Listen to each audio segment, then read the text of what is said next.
আজ এমনই একটা সাইকো কিলারের কথা জানতে চলেছি যে কিনা সাহসী মেয়েদের একেবারেই পছন্দ করতো না।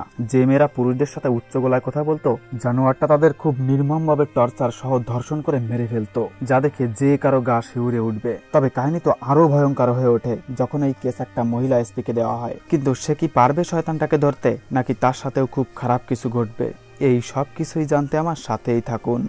গল্পের শুরুতেই আমরা দেখতে পাই একটা মেলায় প্রেমিক প্রেমিকা ঝগড়া করছে। এটা দেখে পাশ থেকে সানি নামের ছেলেটা ভাবে আমার তো একেই লাগবে। সানি ল্যাংড়া হয়ে ছেলেটির গায়ে ধাক্কা খেয়ে তার ফোন চুরি করে নেয়। এরপর সানি তার ভেষ বদল করে ওই ফোন থেকে মেয়েটিকে কল করে বলে, আপনার বন্ধুর গুরুতর অ্যাক্সিডেন্ট হয়েছে, ফোনটা আমার কাছে, আপনি কোথায় আছেন বলুন, আমি দিয়ে যাব। একটু পরেই সানি মেয়েটির কাছে গাড়ি নিয়ে পৌঁছে যায়। মেয়েটি ফোন দেখে বিশ্বাস করে নেয় তার বয়ফ্রেন্ডের সত্যিই অ্যাক্সিডেন্ট হয়েছে। সানি বলে, আপনি যদি কিছু মনে না করেন তাহলে আমি আপনাকে হসপিটালে ড্রপ করে দিতে পারি। আশেপাশে কোনো গাড়ি না থাকায় মেয়েটি রাজি হয়ে যায়। তবে সমস্যা হলো কিছু দূর যাওয়ার পরই মেয়েটি বুঝে যায় তাকে খুব চালাকির সাথে কিডন্যাপ করা হয়েছে। সাথে সাথেই সে গাড়ি থেকে বেরোনোর খুব চেষ্টা করে, কিন্তু সানি তাকে বেহুশ করে একটা নির্জন জায়গায় নিয়ে যায়। সেখানে নিয়ে গিয়ে মেয়েটিকে খুব খারাপভাবে নির্যাতন সহ ধর্ষণ করে। পরের দিন আমরা এই শহরের এসপি শিবানী রয়কে দেখতে পাই। তিনি তার টিম নিয়ে ঘটনাস্থলে তল্লাশি করতে আসছে। এখানে হারামির বাচ্চাটা মেয়েটিকে রেপ করে মেরেই ফেলছে।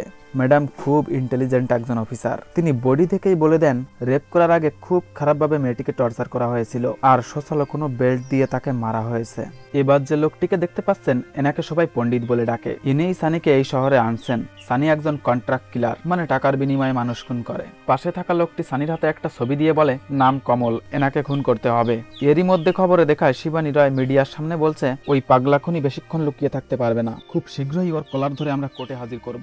একটা মহিলা পুলিশের মুখে এমন কথা শুনে সানির ইগোতে লেগে যায়। পরের দিন সুযোগ বুঝে সানি শিবানী রয়ের বাসায় চলে যায়। তারপর রুমে গিয়ে একটা জুতা আর শাড়ি চুরি করে। সানি যাওয়ার আগে বলে, নায়িকাদের নায়িকা থাকাই ভালো, নায়ক হতে গেলেই সমস্যা। তবে এই শিক্ষাটা আমারই দিতে হবে ম্যাডামকে। এরপর হঠাৎ একদিন পণ্ডিত সানিকে ফোন করে বলে, কোথায় তুই, কোনো খোঁজ খবর নাই, তোকে কমলবাবুকে খুন করার জন্য আনছি, কিন্তু তুই পুলিশের পিছন লাগছিস কেন? সানি বলে, আমার কাজ করার ধরন আলাদা, আমি অন্য সিস্টেমে কাজ করি, আপনি একটা গাড়ির ব্যবস্থা করে দিন, 2-3 দিনের মধ্যে কাজ হয়ে যাবে। তারপর চায়ের দোকানের ছেলেটাকে বলে, আমি তোমাকে প্রত্যেক মাসে 50,000 টাকা দেব, আমার হয়ে কাজ করবে। এর পরের দিন সানি চুরি করা শাড়ি পরে সুন্দর একটা লুকে কমলবাবুর বাসার সামনে গিয়ে বেহুশ হবার নাটক করে। কমল তাকে দেখে সাহায্য করার জন্য ঘরে নিয়ে আসে। তখনই সানি তার আসল রূপে ফিরে আসে আর কমলবাবুকে বেঁধে ফেলে। অন্যদিকে কমলবাবুর স্ত্রীকে চায়ের দোকানের সেই ছেলেটা কি যেন একটা বলে স্কুটিতে নিয়ে যায়। এখানে সানি কমলবাবুর হাতে ফোন দিয়ে ভিডিও করতে বলে যে আমার স্ত্রীর গোপন সম্পর্ক চলছে, তাই আমি স্ত্রী আর তার বয়ফ্রেন্ডকে হত্যা করে নিজে আত্মহত্যা করছি, এর জন্য কেউ দায়ী নয়।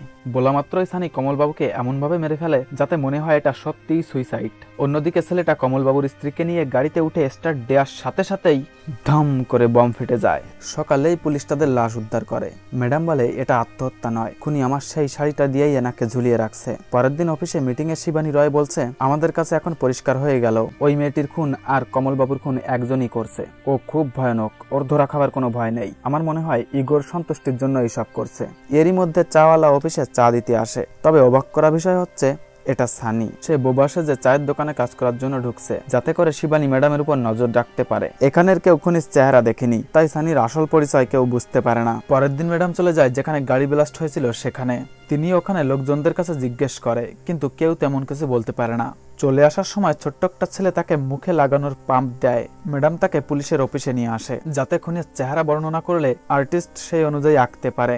এই খবর সানির কানে চলে যায়। সে চায়ের সাথে কি যেন একটা মিশায়। ছোট্ট ছেলেটি এটা খেলে তার টয়লেট পায়। ছেলেটি টয়লেটে গেলে তার আগে থেকেই সানি ভিতরে ছিল। শয়তান নিরীহ বাচ্চাটির গলা টিপিয়ে ওখানেই মেরে ফেলে আর বস্তা ভরে জানালা দিয়ে বাইরে ফেলে দেয়, সাথে নিজেও ওখান থেকে পালিয়ে যায়। এদিকে বাচ্চাটা টয়লেট থেকে নিখোঁজ হয়ে গেছে এটা জানতে পেরে শিবানী ম্যাডাম পুলিশকে খুব বকাঝকা করে, কারণ ওর মাধ্যমে এই খুনি পর্যন্ত পৌঁছানো যেত। সেই রাতেই সানি বাচ্চাটিকে ট্রেনের পাটির উপর রেখে আসে যাতে মনে হয় বাচ্চাটি ট্রেনে কেটে মারা গেছে।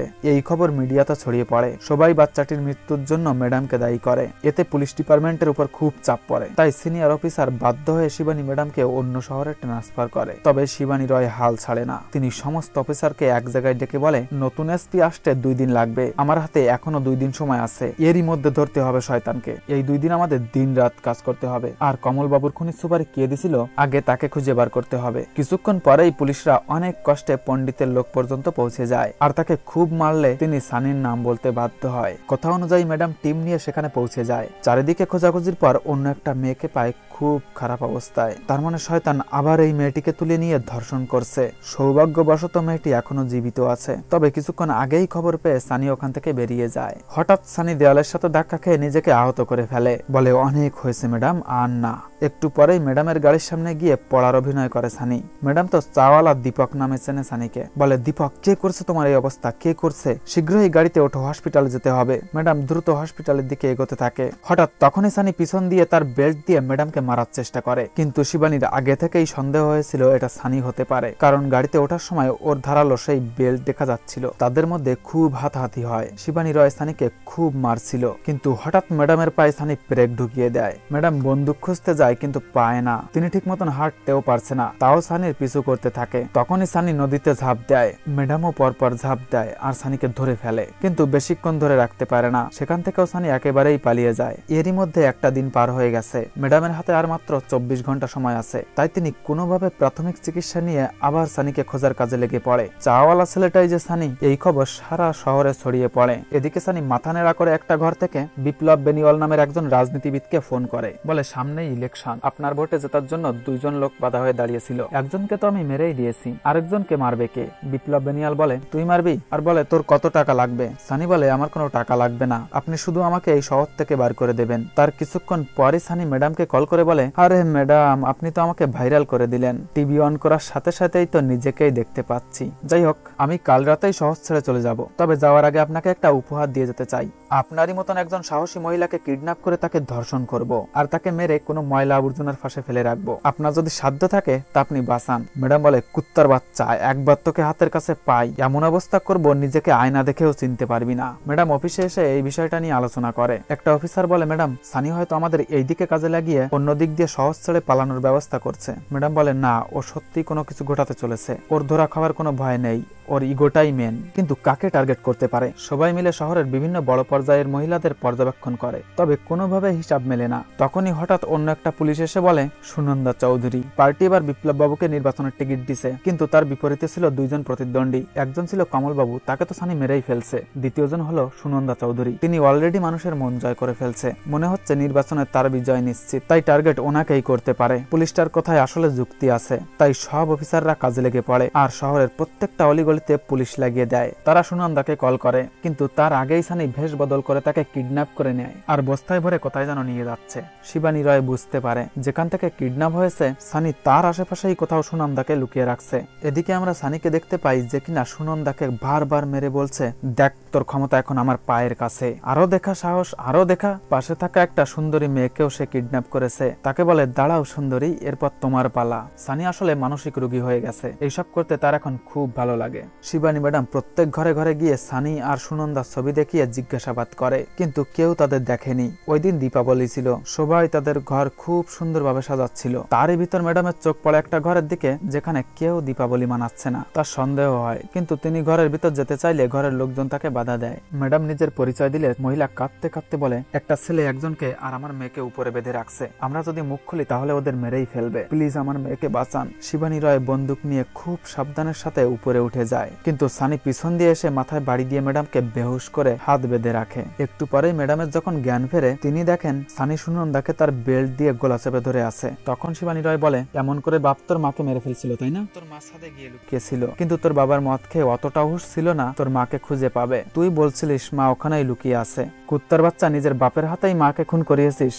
তখন সানি অবাক হয়ে যায়, বলে তুই কোথা থেকে সব জানলি অফিসার? ম্যাডাম বলে, মিরাটের জেলে গেছিলাম তোর বাপের সাথে দেখা করতে, ওই সব বলছে।